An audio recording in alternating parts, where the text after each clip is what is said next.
Hi guys, this is a tip video today. Iceboxauto here. This is on a HV range which will apply to Jaguars, Range Rover, Land Rovers, and it's this with this interface here. So what I'm just going to show you today is in how to configure the system, because if what you may find on the original screen is because it shows the original OEM menu here, that you might find that you might get a no signal, or you might find that the screen is out of sync and maybe showing 2/3 of it or whatever.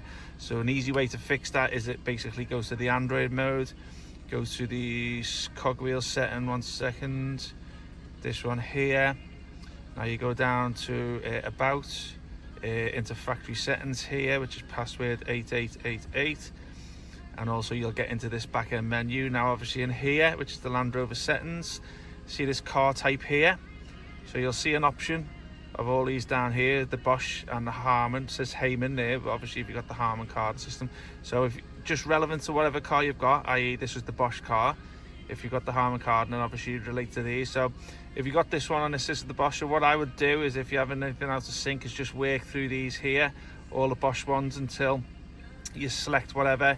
You choose the one that you want, go back to the original screen, and you'd work it until you get this menu all in sync with the screen. If you find out these buttons don't work down here, then there is another video on our YouTube channel to show this.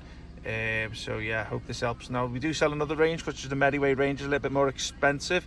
There is a different method for that. We will bring a video to you soon, but obviously this is relatable to our HV units. Okay, take care, bye bye.